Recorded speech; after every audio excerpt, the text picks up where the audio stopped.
Welcome back to the Forest of Explaining. If you're here, that means I did indeed separate the early crafting mess into 3 videos. Today, I'm a shadow croak cheetah who can't sit. This one follows the making of the first mini we wrote, Frog Boy, as well as Frog Magician, as they both share the location featured in this video's title, The Playroom. If it's not Muddybeard's garage or clothing you covered, it's here. That means the following chapter I was assuming I was making a long jump rope crafting vid salad akin to Kristoff's mini rainbows. But the succeeding chapter will have a point, as it includes yet to be created, as of the recording of this intro, doll room stuff. On with the show! I wasn't going to make a video, but I have 3 mini episodes written, 2 are crying a new room character, so of course I need to make content out of it. Beans for East being fun. For Frogboy I have nachos. All 3 will need new clothes, so I'm... Herbal jammies to go up Kristoff's I made yesterday. 3 shirts that need trim. Look closely, Grace's sleeve cuffs are a different green like Macy's striped sleeves. Trace's sleeves and hem are solid green, so Grace's hem must be striped blue like her sleeves. This leaves the collars being the same as Macy's sleeves and the opposing color to the shirt base. Kristoff still needs his business hat for his bean business, but before I do that, Potatus needs a shirt that actually fits him. So this is just folded over. Bad. These stretchy pants fit him, but also his legs are too big to fit his stamp, so how the heck am I going to animate it? Sleeves fit, but not the back. Never mind, I can't get the sleeve. Trace Potatoes the pattern from this shirt. Use an existing one for the sleeves. The blue star fabric is perfect for Frog Magician. Still can't see a white stripe in the collar, but the shirts are done. Potato is his second shirt. Last I checked, this doll had 1 shoe and what's left of their wardrobe. That'd odd. Stacked 4 layers of paperboard for the soles. Used the length and toe of the Uggs pattern. Stiffen the fabric attachment so it wouldn't break. Once the fabric was glued under, cover that with more cardboard.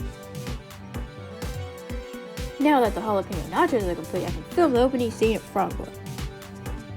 Shorten the table by 2 centimeters so the children don't need box lids under them.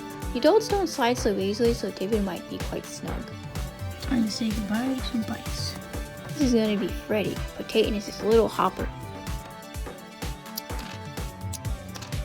After the slimy layer of glue washed off, the paint was stubborn. Some came off with water, more with a paper towel and my paint rag, but eventually I had to go to the kitchen sink, properly scrub with soap, which mostly worked. I really got those joints painted. They should be covered by clothes anyway. Ignore the fingers. Now that Freddy is clean-ish, I can make him some clothes. Made a new pattern for the onesie that closes in the back. The crotch marks ends up useless except for how much to sew horizontally as I sew on one leg down the other. Should have sewn up the back before the legs. Now if the pattern curved like the stitch line shows, the crotch wouldn't be boxy and thus bunching. I'm not clipping the corner and causing the frame. Sleeves closing at the same place where the shoulders are made it easier to sew. The feet are sideways. Trace's chair is the inspiration for the playroom sofa. Got all my pieces. And lots of dust. Here's a snappy sequence of gluing fabric to rectangles.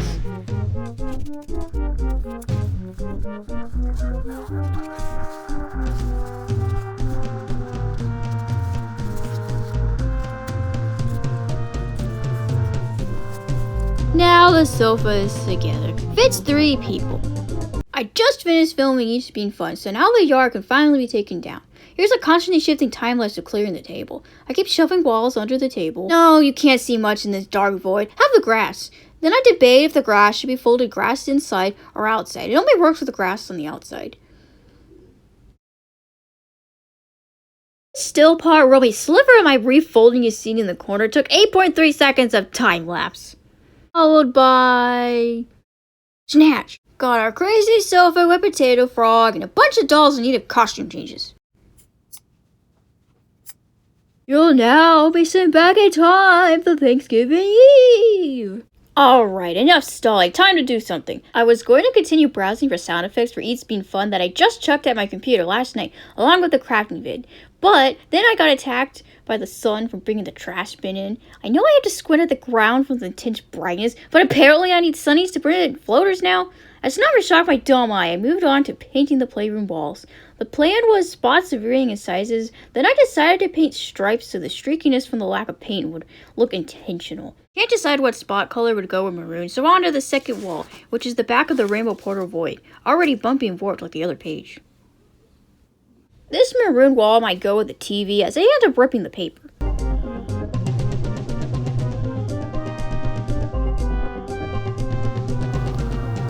Get away dust from that stupid log. Now we shall make a shelf for this television. This, I think, should be... This is going to be the table that this sits on. See, it fits this way, but also this part opens. Oh, that's going to be too high. I'll figure something. Got my round things and my paint. Time to make dot. That's not a dot. Wow, that's so not perfect. Well, this is more difficult than I thought.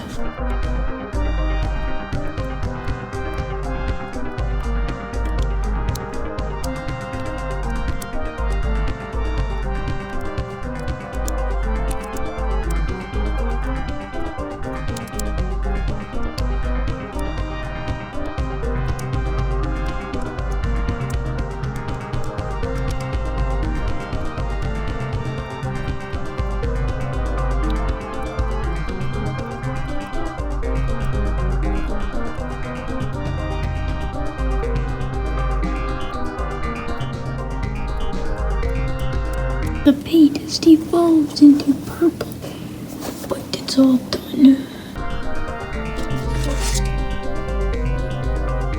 Time to add this paint and do this again.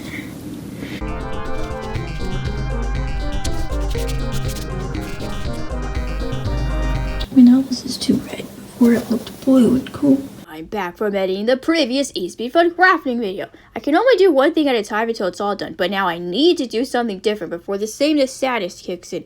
Actually, I'm already in a motivated mood because I have to cut and glue 5,000 cardboard squares, which I know will take forever and for me at some point. This is the last step, hopefully, so I shall push to get this done in a day or two. You want to be filming, so just do the thing! So I'm slapping the TV on a headphones box. The shelves should be stacked hexagons. I've seen too many white foam board cube shelves in my fireside, so I picked the wackiest shape. Hello. What I just said was a lie. I accomplished absolutely nothing because right after writing that, I went on a side quest. This has been stuck here for like 3 days.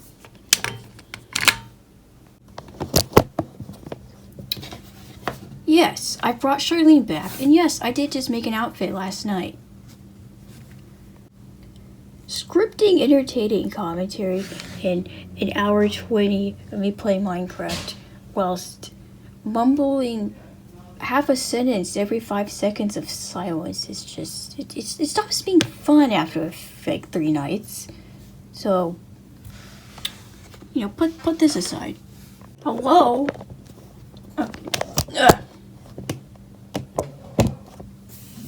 Now I shall cut all those hexagon shelves, but you'll probably have already seen that. So on to something. Actually, I'm gonna go eat dinner with a bunch of broccoli and stuff first, and then I'll cut stuff.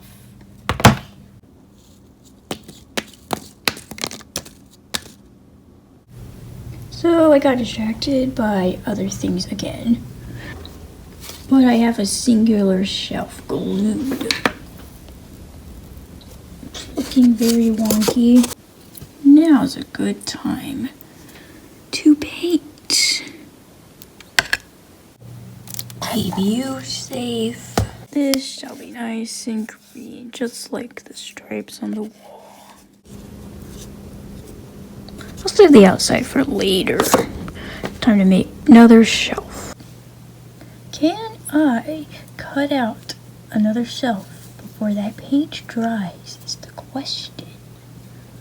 I got a full 6 squares with a smaller piece, but only 5. For the larger cube, I'll just add this square over here. Got my second cube, and the paint's still good. Get out, red.